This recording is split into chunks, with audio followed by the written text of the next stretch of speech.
Thank you for being willing to talk with us. You're welcome. In all of this whirlwind of setting up. Yeah. So we're going to start off just by asking you to basically just state your name and your connection to Bethlehem or the arts in Bethlehem. Are we starting now? Yep. Okay. My name is Barbra Pearson, and I came to Bethlehem in 1972 because my late husband, John Pearson, was hired at Lehigh to do the theater department. There was no theater department, to do theater at Lehigh. And so we came. I had a new baby, and he started working at Lehigh, and in the time that he was there, which was very short, he founded the theater department at Lehigh and did about, 50 plays and everything, and that's why I was originally here. I was his chief, do whatever he asked me to do person. I'm a dancer. I grew up in a ballet company and did modern dance in college and kept on going with dance, and so I was he called me his choreographer. But I was a lot of other things too. I did costumes, I did stage managing. Once the president of Lehigh said to me, "Oh, another 2 for 1."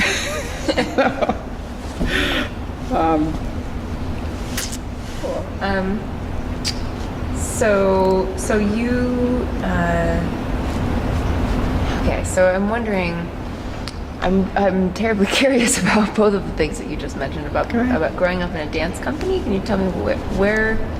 I grew up in Fort Wayne, Indiana, and I fell in love with dance at the age of 4 and told my mother that's what I was going to do forever. And there was a regional ballet company there, pre-professional, called the Fort Wayne Civic Ballet. So that's what I did. I did it all through high school. I would practice till 9 o'clock at night and then go home and do my homework and fall asleep in class during the day, and just loved dancing.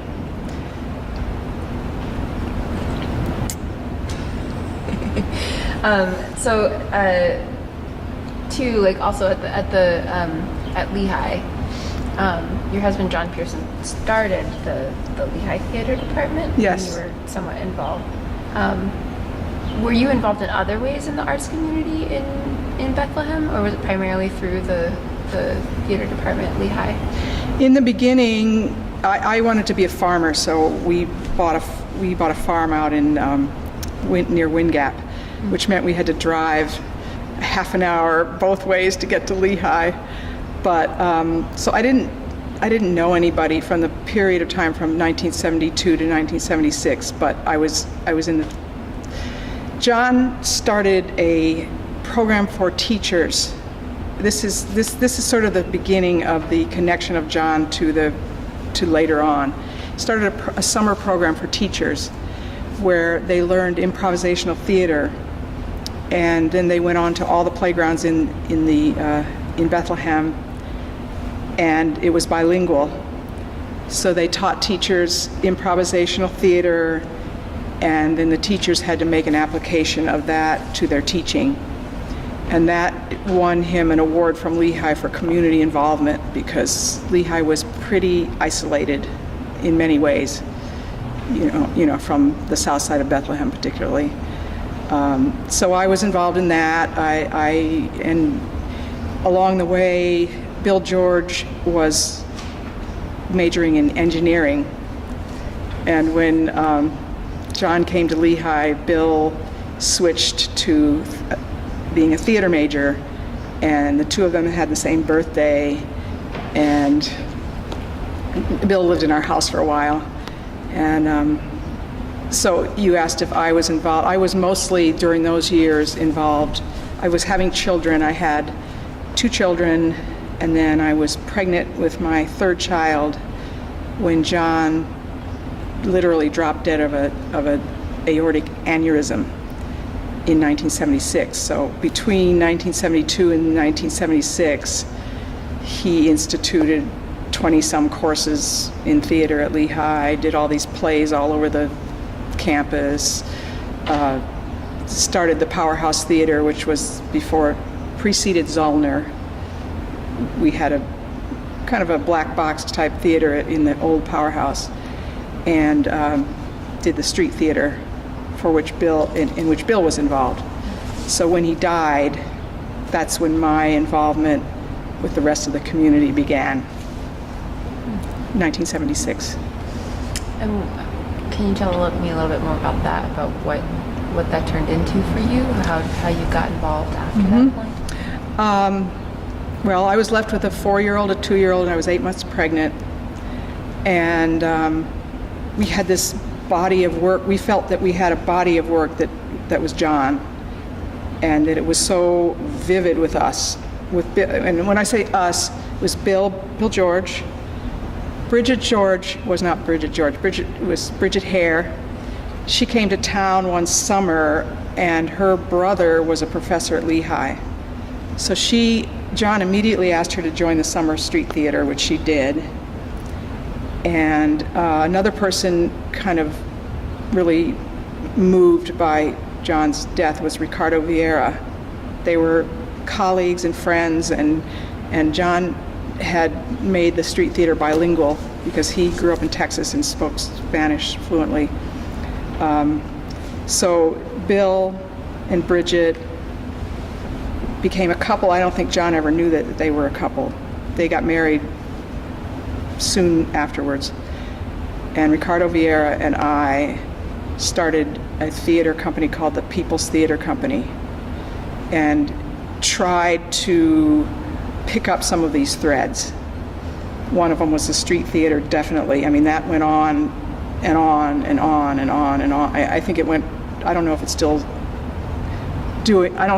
doing that per se like that, but it's kind of the basis of what later became Touchstone Theater. And John was working in the prisons. Bill started working in the prison. There were a lot of things that we picked up on, but I kind of went back to my roots, which was dance. So in this group of people, I was the dancer. They were the theater people. Ricardo is visual. And we had the People's Theater Company. And we did a lot of things with that. So your involvement in the People's Theater after that point was as a dancer. So you would do dance projects in the playgrounds or in the street, or? I never continued on with the street theater. I was involved in, the first show we did was called Christmas Revels. And I don't know if, I have a program here, I don't know if that's good for the camera or what, but. We have some archival footage of that show. Oh, okay. Oh, good. Yeah, and it was done in like 2 months. Actually, we went out to Bamberger's, which was a department store, and did this kind of abbreviated version of something or other, Elizabethan songs and dances and stuff. Nobody paid any attention to us because it was a cocktail party. I mean, they paid no attention to us at all. I learned something from that. And then at that Christmas, we did our first Christmas Revels at Packer Chapel at Lehigh. Deborah Sakarakis was our stage manager. Larry Lipkis brought his collegium. Bridget's brother John Hare had a choir. I had my troupe of dancers. We had a baby Jesus. We had 3 actors. It was a cast of lots. And I was the director and the choreographer. And Bethlehem latched onto it very quickly. They wanted this to be a Christmas tradition. But I was sick until March afterwards. I mean, it was such a project. There was no stage. There were no lights. We were young. We just, nothing bothered us at all. This is what we have to do. My image forever is Deborah Sakarakis, who now runs Zollner, with the lights over her shoulder, trudging through the campus towards the chapel. But you've heard a lot about this already. Not a lot. We just Bill gave us the footage, but he didn't say anything about it. So Well, it was in the chapel, so it was it's a Renaissance reproduction of the Christmas season in the Renaissance where people went crazy. I mean, they went literally wild for practically 2 months or a month. We had masks, we had torches, we interrupted a church service and rattled, in Packer Chapel, there's these iron gates. We rattled the iron gates and brought in these burning torches. People had real swords. I mean, it was very scary.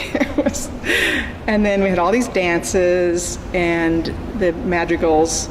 And the gist of it was that the revelers were trying to destroy the church service. So they took the chaplain, who was the real chaplain at Lehigh, and put a donkey's head on him and dragged him around. And it finally, I mean, I was the director, so I got to have as many dances as I wanted. So I had dance after dance after dance. They kept saying, Barbara, we can't have so many dances. We had golden costumes and beautiful masks. At the end, the revelers get out of control and they have a sword fight. And it was a real sword fight. I mean, it was a choreographed sword fight. We had swords made specially. And they kill the main guy, which often was Bill George. And then Bridget, who was the angelic, beatific Mary, and she was the only one that was ever perfect in that part. She heals him and he comes back to life. And then we say, let's do a miracle play. So then we enact the Christmas story, and my daughter Mary was the first baby Jesus. And they literally trudged through the snow outside and came in the other door, because at Packer Chapel there's no other way there's no backstage, there's no nothing. And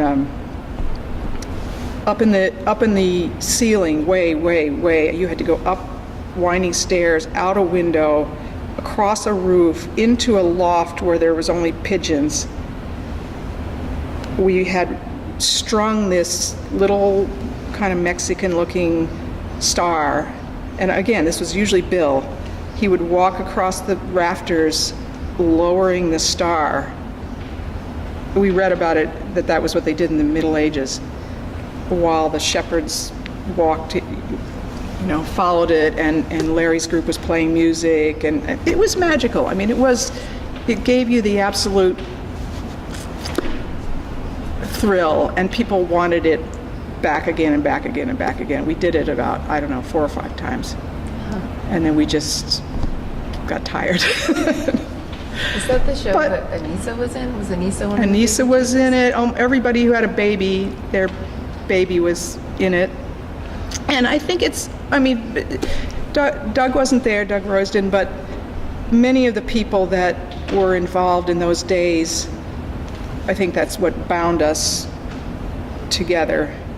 Larry with his group. Christy was playing in the play. Yeah, I mean, it was a big thing, and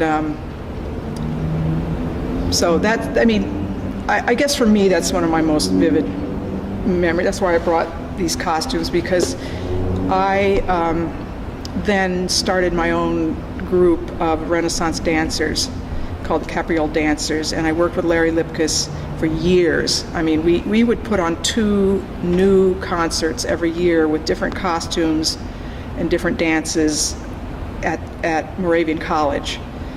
And we had a faithful audience that would come to that, and then we would bring the dances into the revels so that the dances would already be done. And then when the revels came, just had to put all those other people in. But that went on for a really long time. I had done a program in New York at the Cloisters with period dancing, so that's how I got interested in that. And so that for me was the first major departure on my own from being John's assistant and everything else. It seems like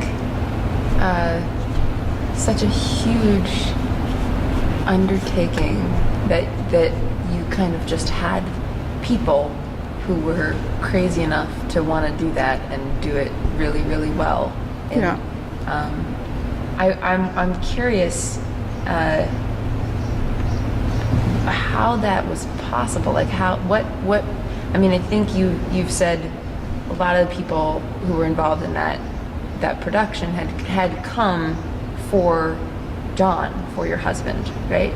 That he was a draw for people. But is there another Well, John Hare, who was Bridget George's brother, was in the philosophy department at Lehigh, and he had a madrigal group. Bridget and John grew up in England, and singing in a chorus, in a choir, they did that in their home, they did that in the village church. That was just how they grew up. I mean, Bridget is now in charge of the Bach choir, but that comes from her childhood. She grew up singing and having that be a normal part of life, of everyday life. So that group was in place. Larry had just come, and I wanted to talk a little bit later just about these years that Doug had mentioned in the early 70s, where all these groups, I mean, because Larry's Collegium started around that time, so that was the instrumental group. That was already, I mean, it was just, we didn't have to go looking for musicians. We didn't have to go looking for singers. The People's Theater had the actors. I had congregated all these dancers. So we had modules that we put together. When we first did it, like I said, at the department store, we just had no idea what we were doing. We had no clue how big it was going to get. I mean, we were just fearless 20-somethings. And it counts for a lot, because when I think now, you would think long and hard before doing something like that. We had no money. We had no stage, we had no money, et cetera, et cetera. Yeah, it's part of what I'm interested in this project is figuring out why Bethlehem. Why did this kind of incredible? Seems to me, at least with some of the interviews that we've done, that there was an incredible kind of birth of a lot of activity in like the 70s and the 80s, and where did that come from, and why did that happen here, versus in Allentown, which I don't think had the same history. What happened? Why Bethlehem? What were the factors? It sounds like Lehigh was a factor that was pulling people in and enabling people to be here, and provided some resources, maybe. I mean, the groups that started in at that time, and I'm talking now about 76, 77, 78, along in that period, was the Young Persons Philharmonic, which still is going today, which was the Bidlacks, Jerry was taught at Lehigh, and Nancy was a professional cellist, so they were there. The Pennsylvania Youth Theater, which was Madeline Ramsey, which still is going. Godfrey Daniels. I remember the first day I walked into Godfrey Daniels looking to buy some takeout coffee, and Dave Fry was behind the counter. It was their first day. And he said to me, "I don't know anything about making coffee." I mean, it wasn't a coffee shop. And he it was during the day. I mean, they're not even open during the day. And I didn't know him at all. But he somehow managed to make me a couple of cups of coffee. I don't know what it tasted like. So Godfrey's. Mock Turtle Marionette was a little bit later, I think. Doug Rosedin. Larry Lipkus's Collegium. Of course, the Bach Choir was already, is old, but Greg Fumfgeld, who's been running it for the last 25 or more years, was a young guy at the church, and he used to bring groups of kids to all our shows. So, and there were no college programs other than Allentown College, which is now DeSales, was called Allentown College. They had a theater program. people would either go to New York to see theater or they would go to Allentown College. So there was nothing else, and I could be wrong about this, so, I don't have all my dates right, but I believe there were no big college programs at that time, and there certainly wasn't one at Lehigh. Why Bethlehem? I don't know. I always thought, the Moravians were very musical. Lehigh, a lot of these people were at Lehigh. I don't know. We didn't think about it that way.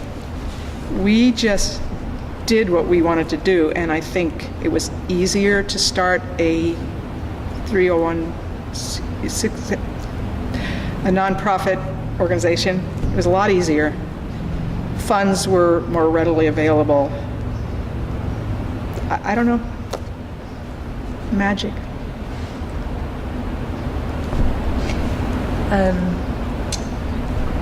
It also sounds like, too, there was a lot of organic connection with community somehow, or with the place, or with each other, or something.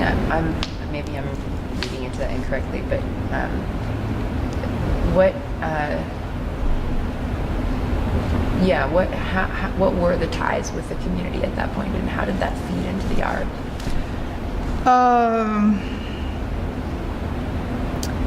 Well, I know John did a cowboy play that was being filmed by New York in the city hall, and put sawdust all over the floor, and it was on the front page of the paper. They were amazed and perhaps appalled by that. The street theater was paid for by the Parks Department, Parks and Rec, which is big.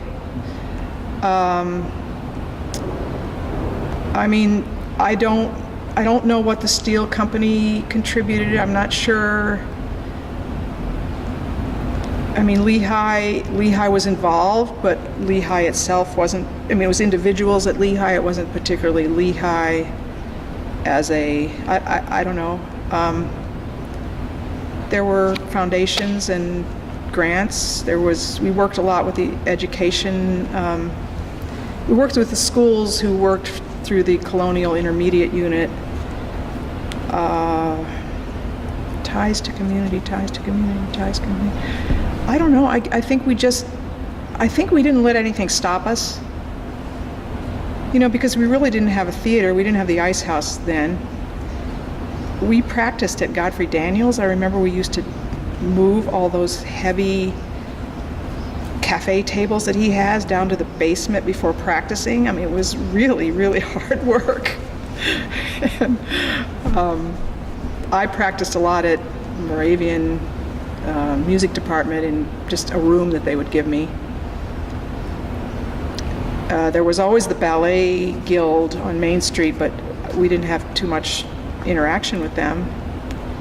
The Bach choir was there, but I'm just talking from my point of view.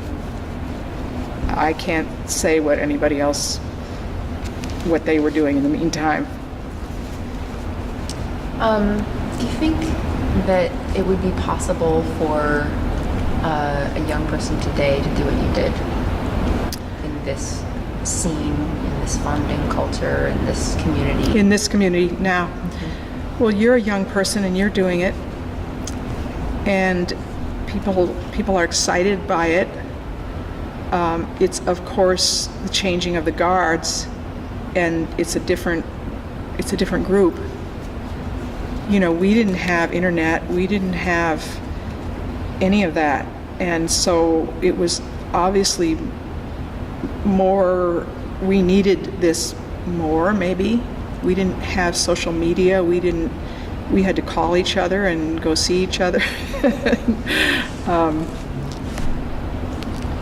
I don't know, I think it's yet to be seen. My own daughter is doing this, and much more intensely than I ever did it. She's more like her dad, but she's in England.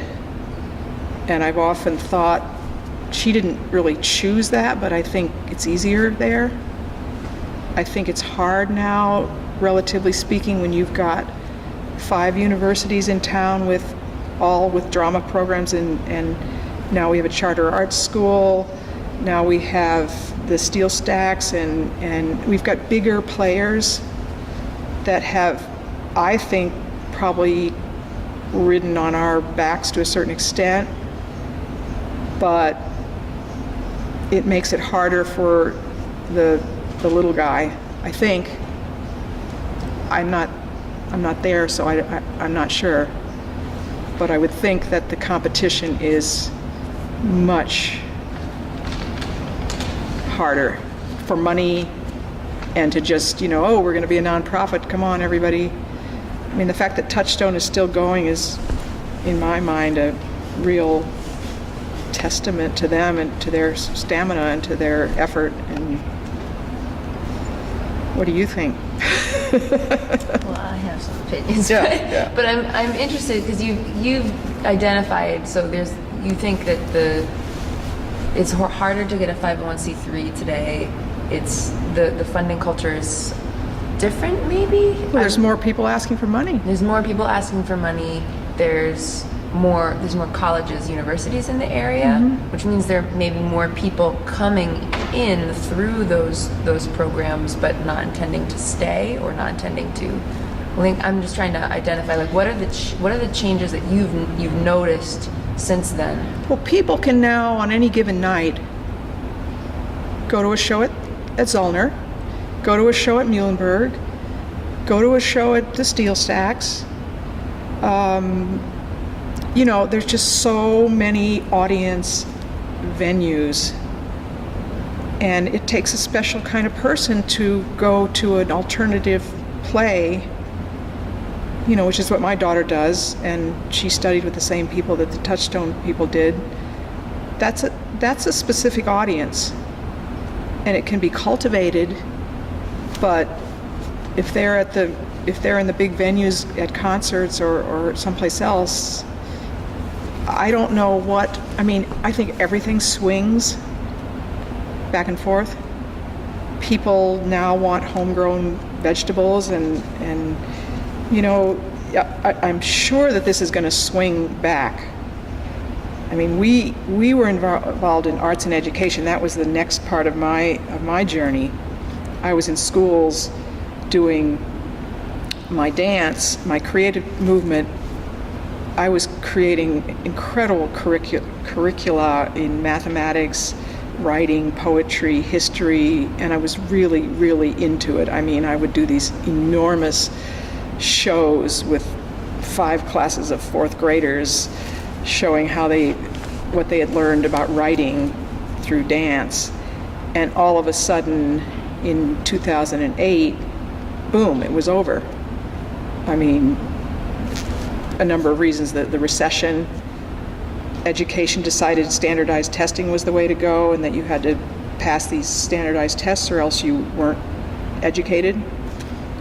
And the teachers became overwhelmed, and all of a sudden, and others may not agree with me because I was kind of winding down in my career anyway, but for me, there was suddenly no place to go anymore. They weren't interested. The whole child had kind of gone out the window. But so a lot of things have changed from our day of starting these organizations. A lot of things have changed in the community and in the culture and in the world, financially, and also what people choose to do with their time. And again, I'm a little bit out of it, so I don't know that. I don't want to tell you that, because if you're full of fire, you're going to do what you want to do, and you're going to make people be interested. I'm wondering if you can, because you mentioned that, I'm assuming your daughter studied at Lecoq, is that what you mean? She studied with a student of Lecoq in Padua, Italy. Okay. And you mentioned cultivating an audience for that kind of theater in the Valley. It's not the first thing that people today are going to go to. I'm wondering if you could articulate what you think the value might be of going to something like that, or if there, or what other options are out there that you think are valuable kinds of art and art experiences that people don't readily have in their heads when they first think about going to art. I don't know. I think what Touchstone does and what Allentown Public Theater does and what other groups that are people living here who have decided to do their own thing. I mean, like Doug Royston, I mean, I call, and I don't want to embarrass Doug Royston, but I call him a local gem. I think he's like a jewel in amongst us. But many people don't know. I think the difference between a group that comes in from somewhere else, they've already got a show, they've come here to perform it. I mean, I go to shows like that. I like them a lot. But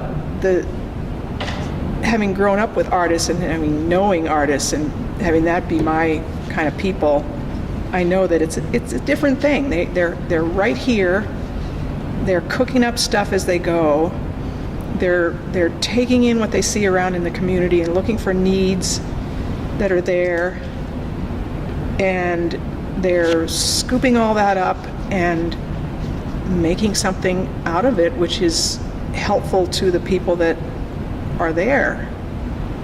And it's just different. It's a whole different, you have to try a little harder maybe sometimes to understand what they're doing. You have to know where they are and go try to find them. And I think that audience is aging, so what are we doing with the young people? I don't know. I can't answer that, but I don't think there's ever going to be no need for a community, and Doug talks a lot about the collaboration of all these people that I'm talking about. And that's strong when they collaborate with each other. And you've got a world. You don't just have, one organization competing with money or something. You've got a world of like-minded people. I mean, even the Bach Choir, which has been around for hundreds of years, or maybe 150 or something. Was that 150?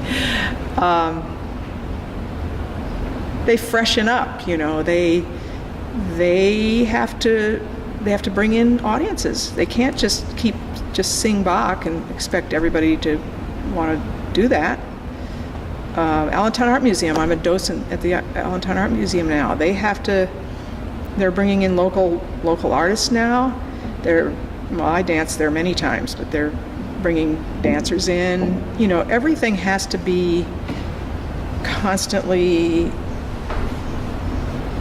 revived, or it becomes dead.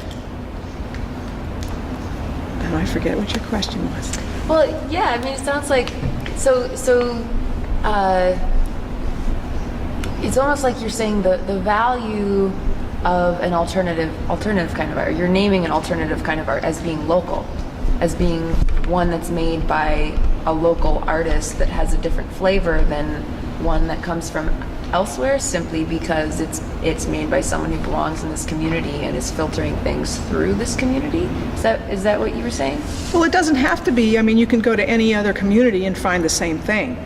And you can go to some communities that are stronger than others, and you can find colonies. I mean, all of art has been made up of colonies of artists. All big art in history has been a colony of artists. And I think they attract each other. I think, now I'm thinking back to your other question, I guess we attracted each other somehow. We're here because the others are here. We wouldn't want to be here on our own trying to do something like that. I don't think it's intrinsically different. It's just, why would you not value the people that live in your own community and go to see what they're doing, in addition to big companies that come from Russia, or you should do both. if you're an educated audience member, and I think many people do. I think there's people, we haven't talked about the audiences. I think there's a lot of people in this community that are dedicated arts audiences. We just had somebody die, Bob Williamson, 100 years old. I mean, I often thought he should have written a book, because I think he saw every art exhibit, every show, every lecture. You know, there's lectures too. He saw everything for 60 years here, or 70. And he was curious. And that's what we're looking for as an audience, you know, as that's what we try to cultivate in our communities, and it's a struggle, especially, and you know, we'll get off on a whole other topic, but if they aren't going to teach arts in the schools, then we have a whole other generation to try to bring in, and it's that much more work, because as adults they're not aware of it. So I think you've kind of touched on I'm thinking of things, if you want to cultivate a healthy art scene, what that looks like, and how you do it. So you've touched on education as being a factor in that, audience being a factor in that, funding being a factor in that. So I wonder if you can talk a little bit about what you think the pillars are, I guess, that hold up or make a healthy arts place or healthy arts community possible. Well, I think it goes back to the people again. I'm on the Bethlehem Fine Arts Commission, and we are an arm of the city, but we are, again, it's us. I mean, we're the ones that do all the work. We're the ones that think up what we want to do. We're the ones that try to pull people in. You know, it's not, the city isn't necessarily doing that. It's the people in the city. So you've got to have some energy. You've got to have these bright-eyed and bushy-tailed people like we were back when, just not taking no for an answer. And you know, somehow they're gonna, I think it starts with the energy, it starts with the idea. You can get the money somehow. You're gonna get the money. You're gonna find a way to do it. You're gonna do it without the money. You know that. And then we have to find a way to, well, in today's world, we're looking for diverse audiences. So, for example, in the Bethlehem Fine Arts Commission, we try to bring bands in, like Hector Rosado, that will interest the Hispanic community. If we don't bring in a band that interests a whole section of the city, then they're not gonna come. So to a certain extent, you have to change what you do for the people that you know are out there. So I guess it's the energy, the ideas, the creators are first, and then it's up to them to figure out how to mesmerize their public, because a lot of people, I don't think the institutions are going to do it. I don't think that it's going to happen otherwise. And that's what we're talking about now in 1970. I mean, it's kind of like, however that happened, it did happen, and it was a mutual blossoming. I'm curious, I guess just to play devil's advocate. Oh, I thought Doug was the devil over there. Yeah.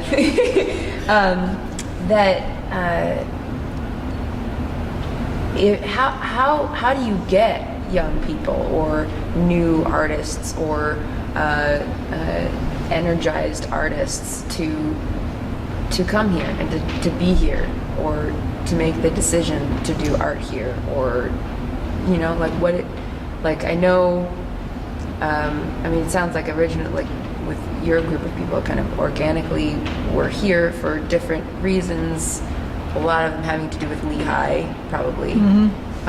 But and also the fact that there weren't a lot of other places in the valley meant that the fact that you were here brought you together, or meant that if people wanted to go to a show, they were going to go to yours. Right.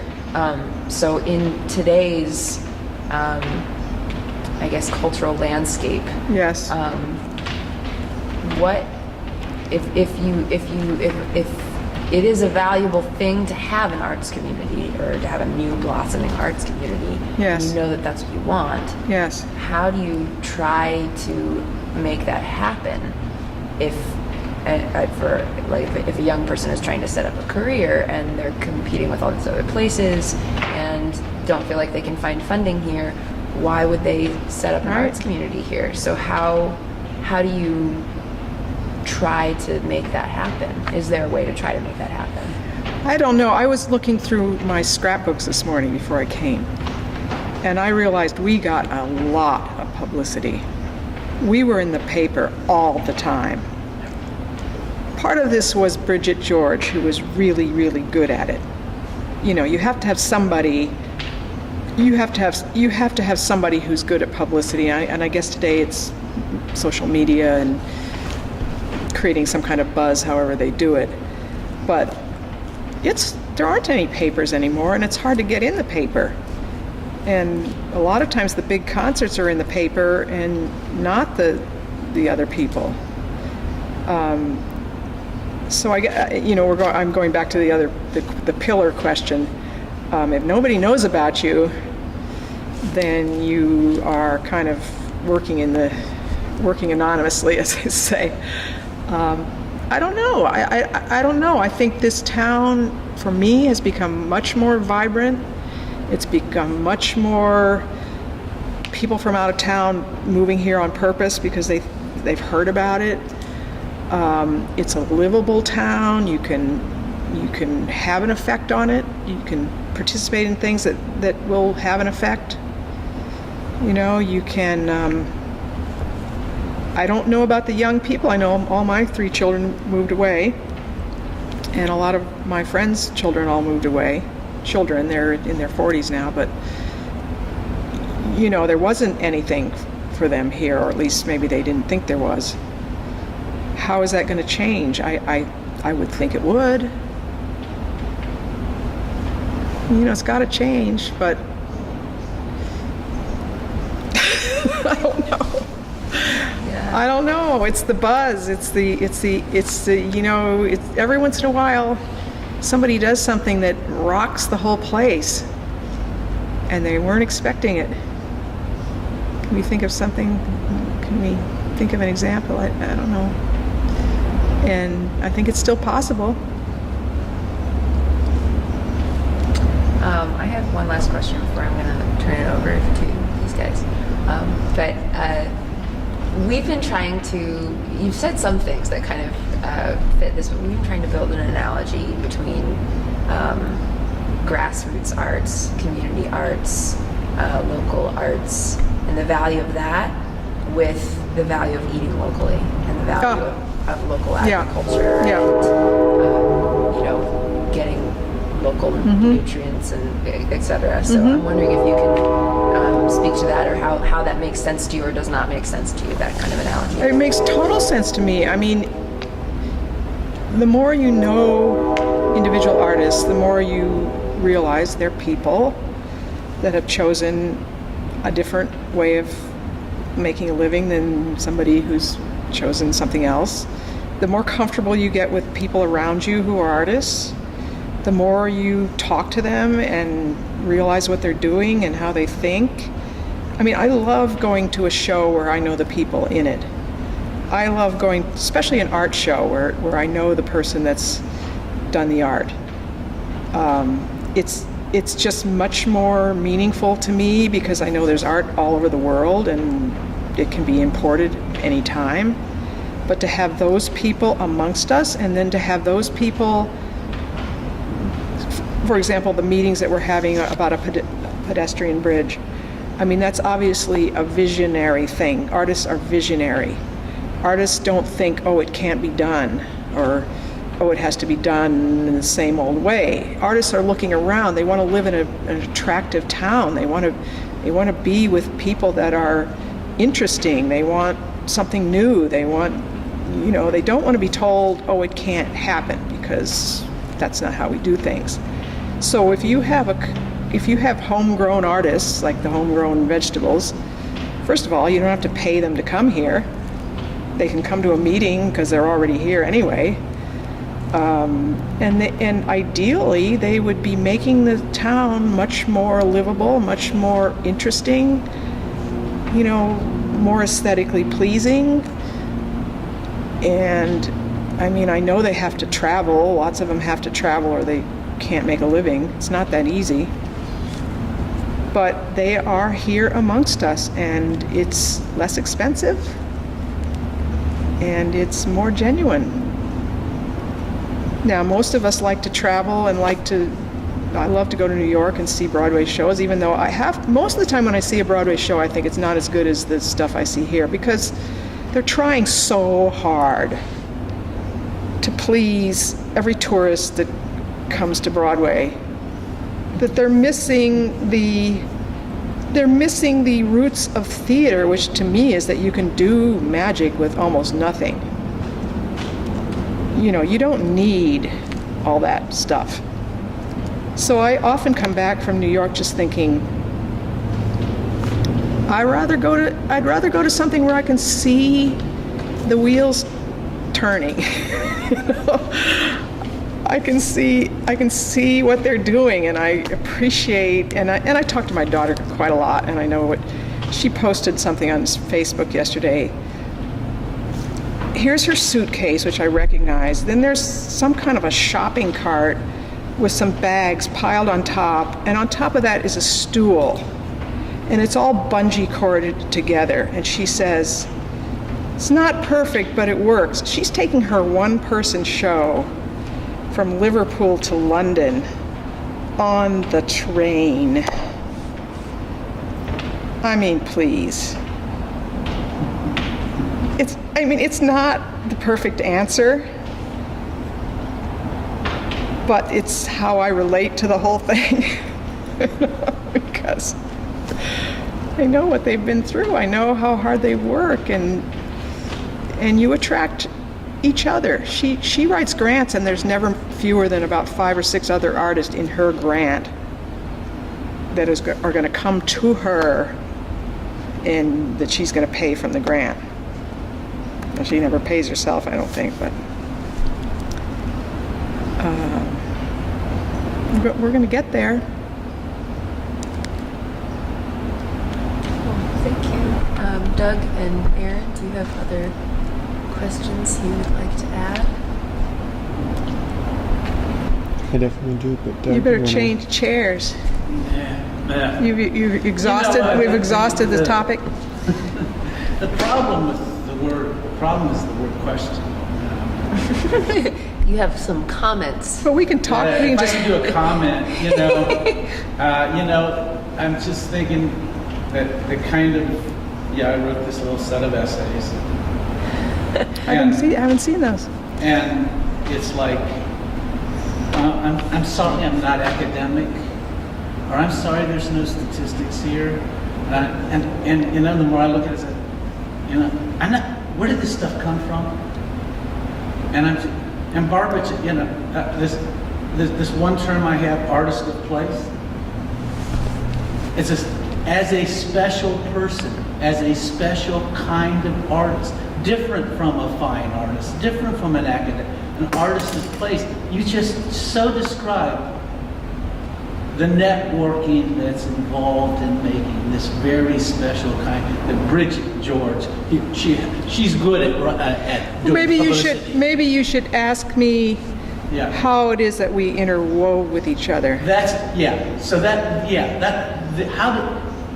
Talk about network. How Do you want me to talk to you? Talk about relationships. Talk to me. Okay.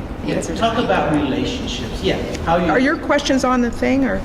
Yeah. Oh. Yeah. Did you want to rephrase that? Or? Oh, no, that's okay. No, we're not going to use my voice, hopefully. I think at the bottom of all of what we've been talking about, and especially since you chose those of us who were back there in 1978 creating institutions and the networking, which still continues today. I mean, if you need something, you know who to call. You can call them and you know, so-and-so does puppets and so-and-so does movement and so-and-so has a costume collection, and lots of our friends are running Deborah Sakarakis is now running Zollner, and Diane LaBelle is now running the charter school, and Ellis Finger just retired from Williams Center. So everybody is placed somewhere where they're trying their hardest to make all of this happen. And there's so many parts to it. I mean, if you bring in a company, you want to take it to the school. So who are you going to call? You're going to call someone who knows the school, and the school is going to say, sure, we'll bring them over to the school. And then if you need to borrow some equipment, you know who has the equipment. It becomes literally nobody can see this community if they don't know what it is, but it's there. And it makes it stronger and stronger. I mean, you work with the people, even if you don't work with them, you can call them, you can run something past them, you can maybe get some publicity. Well, you know, there's a term, I just wrote something about it. There's a terrible term. It's called the sustainable ones. Yeah, no, it's a good one. It's a good one. Look it up. It's all over the place. Oh, really? Really? But it is so necessary that what you just described is a very specific, categorically specific use of the arts. What you just described, the sustainable arts, the arts of place. You just described exactly what they are, and they are knowable, and they are definable, and that's kind of a crisis that we cannot use the term as well as we'd like to. Well, it's probably a crisis like all the other crises we have right now, where we're just not sure how to go. Yeah, how to go. We're not sure where to go. And I should interview you because you're the one that's going to be in the hot seat. A couple more questions that I'll let. And you don't want to think too hard about it. We didn't do any thinking. I don't remember I don't remember thinking about anything. Not till now. I mean, we just Bill Jordan, we just did stuff. Yeah, we're thinking now. But no, we didn't. We just did stuff. 2 questions more, and then I'll let Aaron ask some questions.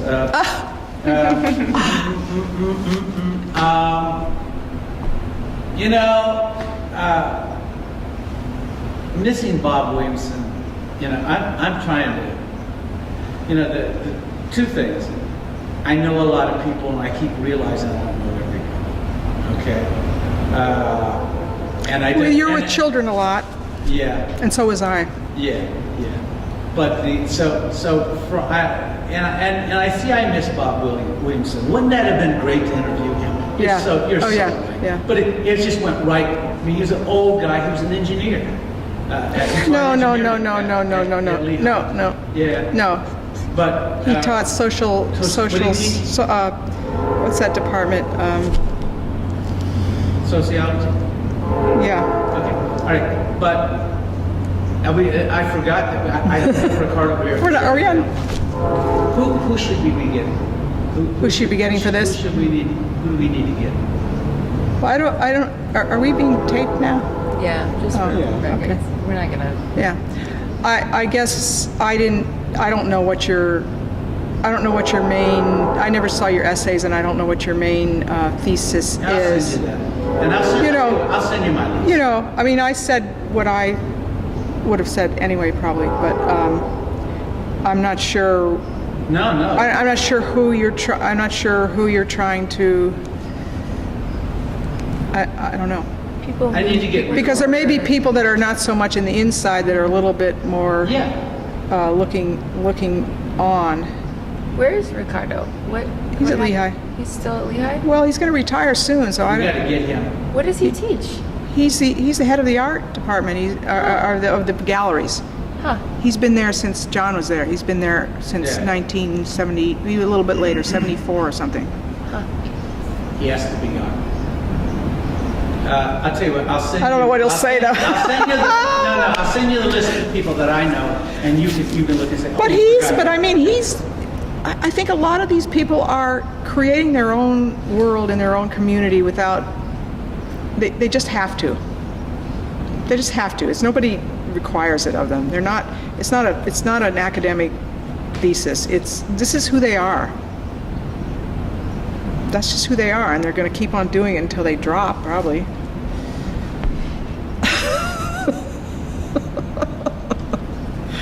I'm doing it quietly from home. I don't know what I'm doing. Is that That's it? good. I'm good. Eric? Before we move on to other questions, just this issue of like who else to talk to, are there other people who are good representatives of the audience in this community? Trying to think. Well, all I know is when you go to Touchstone, you see everybody you know, and who is it? There are, yeah. Okay, so maybe I mean, we should think of some people who aren't the creators, but who have been dogged audience members. Lisa knows. She's She very would. tight with her audience. She would know I that. think. Yep. This story is so fantastic. It's just such a beautiful story about how you guys started creating arts here. And I'm curious, like back to those street theater days, what you felt like the audience was getting from that experience.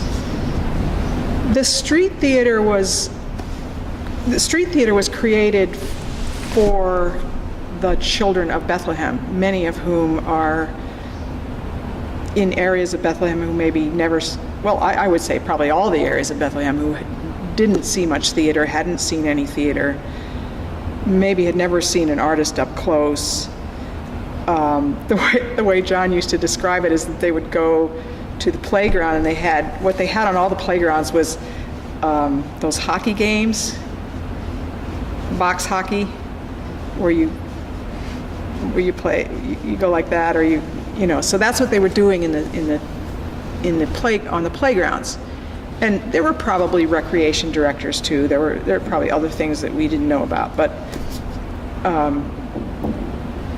they felt like they didn't have any access to the arts and weren't going to get any access to the arts.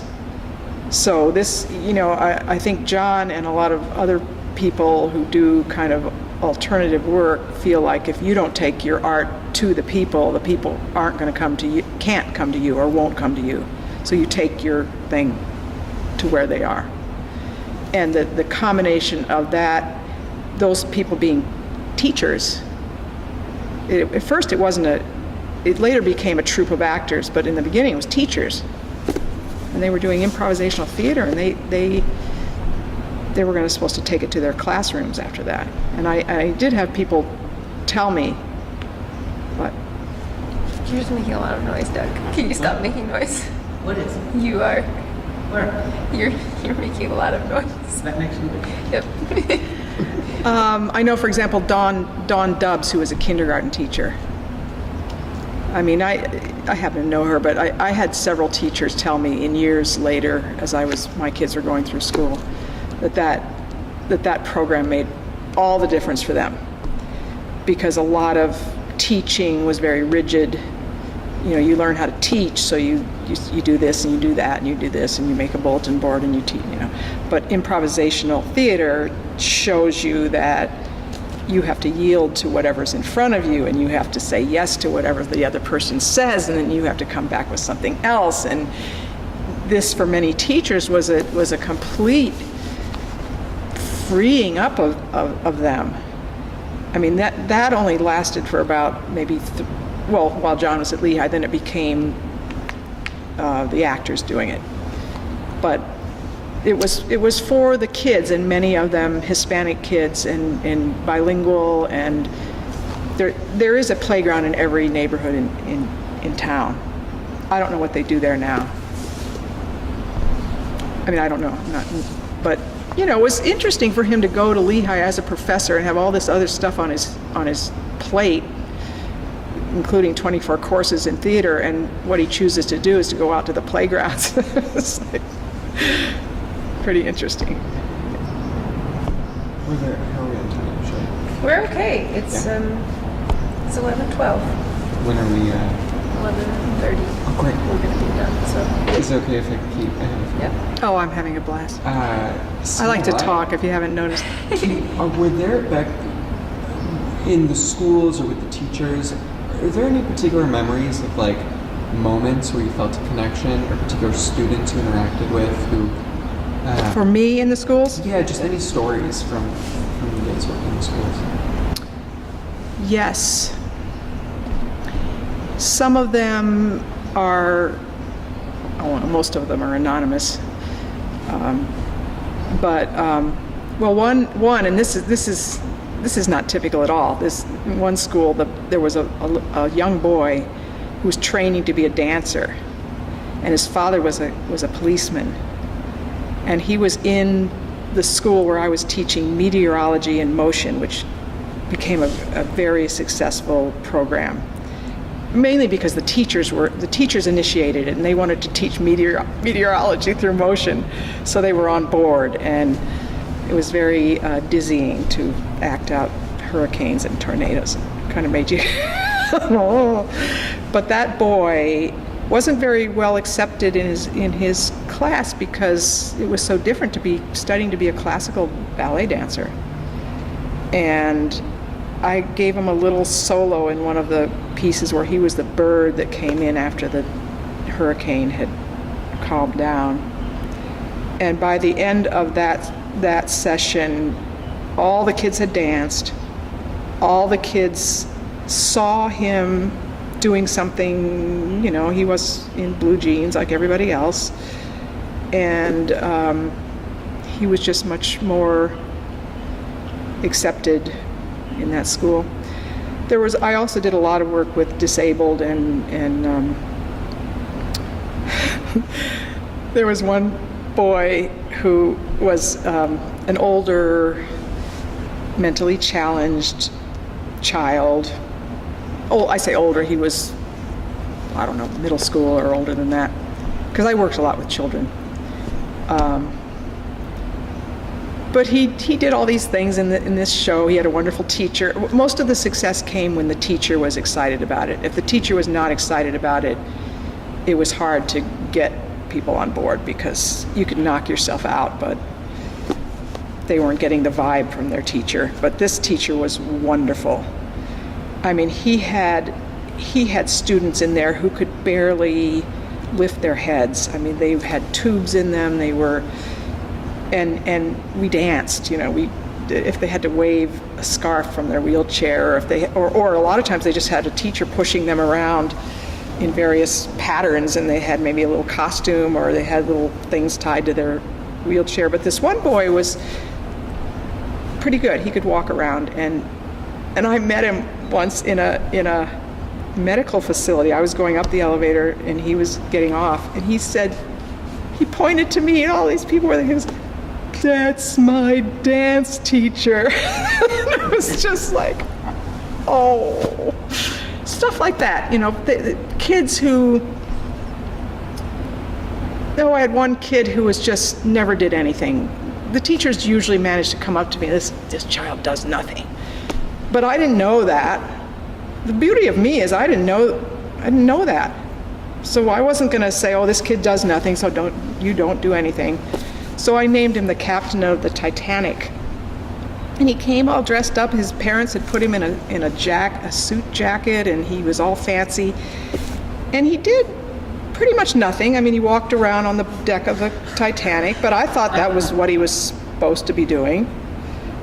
And afterwards, the teacher came up to me and just said, "Oh my gosh, I mean, he was amazing. He was the captain of the Titanic." I'm like, I don't know. I think, you know, the visiting artists, the beauty of us is we don't know who's who. We don't know who has been already labeled as a loser.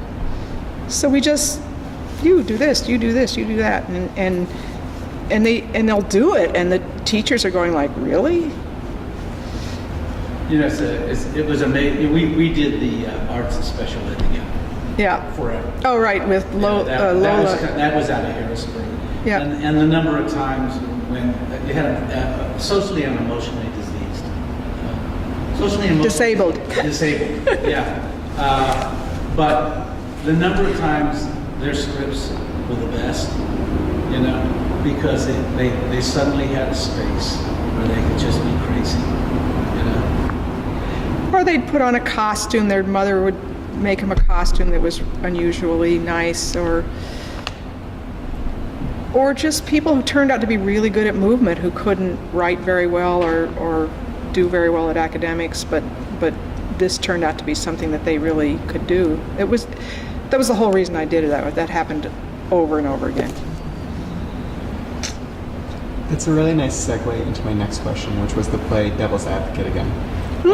Again. And, well, following up on Anna's devil advocacy, and just ask, you know, we spoke a little bit about how difficult it is to find an audience for this stuff when there are all these big players. And the sort of logic of the free market is that if people aren't interested in your thing and are going to see the big players, then your thing shouldn't exist. Like, that's a good sign that there's not a value to this work.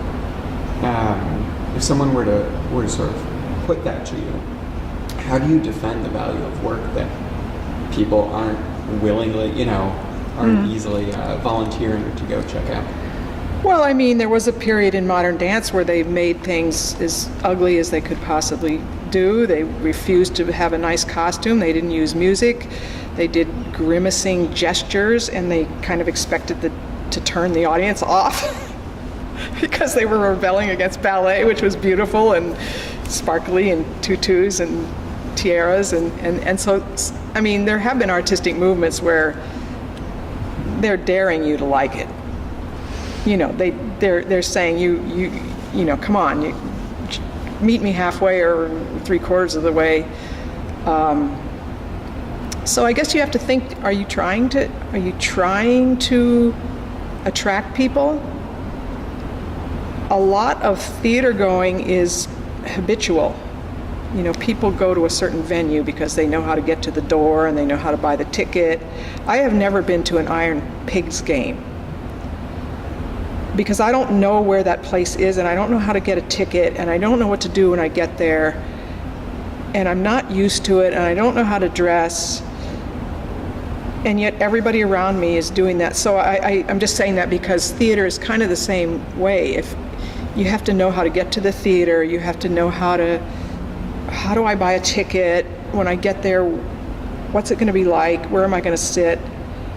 And so I think a huge part of the battle is that, you know, there's been mountains written about this, getting people into the door.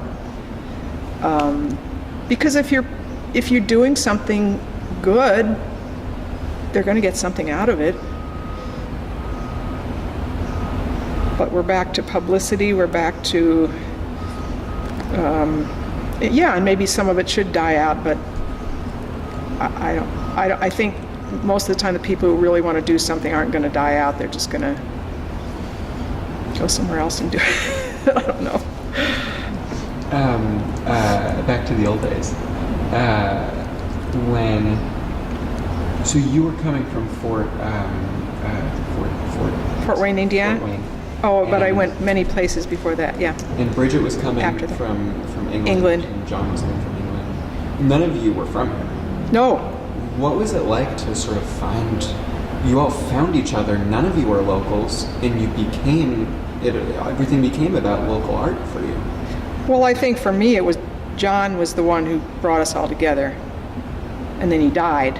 And when you die young, you become very illustrious, and everybody wants to, you know, that did create a ground swelling. Bill didn't want to leave town. Bridget had come and they were going to get married.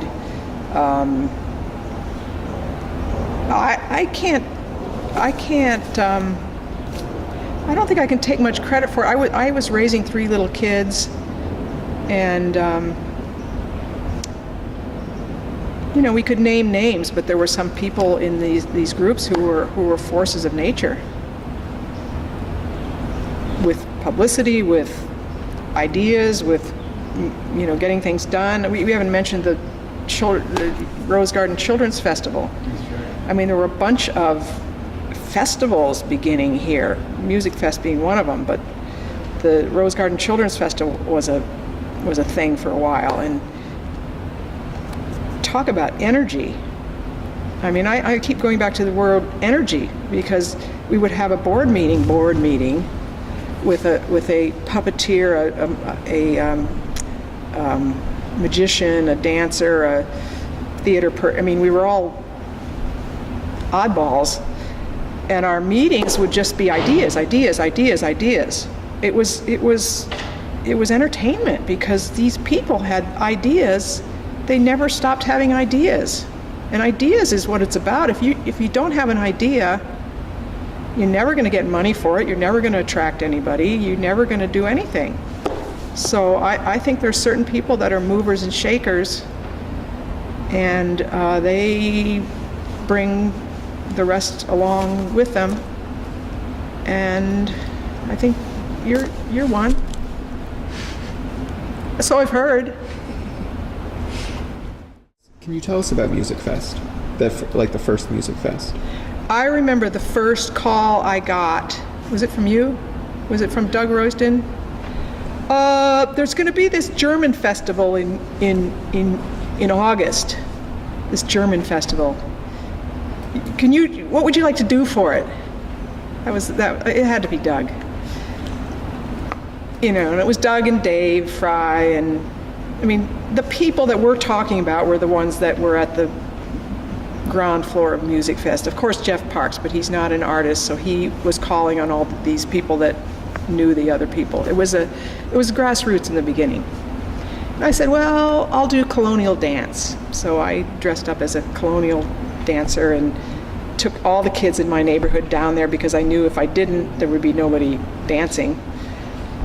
By the end of it, I was doing dance and play with Barbra Pearson, and they would put me in this big corral, and I would have 90 kids that I'd never laid eyes on before, and I would have to dance with them for 50 minutes. Also did Renaissance dance there and other things, but Music Fest started out as a local. I remember the first dinner, we went to the Sun Inn, and it was a nice little plate of cooked chicken and potato salad and lettuce, and it was all the neighbors. It was very calm, a lot of acoustic music, a lot of local artists, and but they wanted it to be big right from the first. They wanted it to be huge, and the way you make something huge is you get fancy sponsors and you let them have as many signs as they want. And a lot of the local groups, the Rose Garden Children's Festival, a lot of the other local groups had more of this is our vision, this is what we do. We're not going to do something because somebody's going to give us money and tell us what to do. It's almost a choice to be impoverished or maybe not impoverished, but to be pure, to be mission driven, and you're never going to be the biggest thing in the world. Music Fest wanted to be huge. So I performed for 12 years, and then I stopped. It just got too big for me. But it's another thing. I mean, you could talk about that, what it's done for the town and what it hasn't done. I don't know. Because it's another big thing that has become less and less homegrown. It is brought in to the town. The town has to live with it for 10 days, whether they want to or not. I don't know what the people that go there get out of it. you know, I guess we have, I don't know, it's back to statistics and, you know, value of life and economics, and this could be a whole subject in and of itself. But I know that the local people started it and performed in it for quite a long time, and many of them still do. Who does? I don't know of anybody who performs locally in it. Do you know someone? Well, I think Dave Fry still does. I think, I don't know. I live right in the middle of it, and it's very loud. And that's no secret. I've already called all the authorities and told them how loud it was for me. So I'm not saying anything that anyone hasn't heard. One of the things you have to have if you're going to do medieval, Renaissance, Baroque dance, any kind of period dance, is costumes. And I used to kind of rebel against that. I said, oh, it's the dancing, it's not the costumes. But I realize now it was 50% the costumes. These costumes were made by a woman named Mildred Green. She has passed away the last couple of years, but she was the wife of a Lehigh professor of English, and John Pearson got her started. She said she would give her soul for John Pearson. She would say that over and over again. He just walked up to her one day. She was a dressmaker. She was a pattern. She was a professional pattern cutter and then a dressmaker. And he asked her to please do costumes for him. I think she did Richard III and did them all in white, beautiful gowns. And that she never turned back from that. She made all my costumes for me. I have a whole attic full of these beautiful. This is the most lovely one that she made. This is a Spanish Renaissance costume.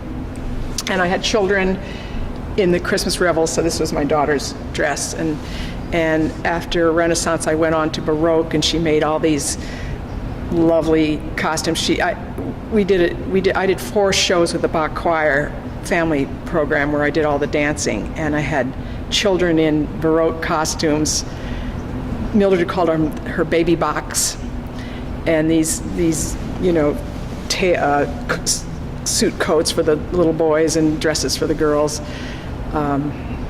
So I have quite a collection of Mildred Green's costumes, and I loved her dearly. She was another one of our network that you could always count on. And when I thought, what would I bring here that I most value, that's why I thought to bring that. Cool. I'm just going to get a shot of these guys up close.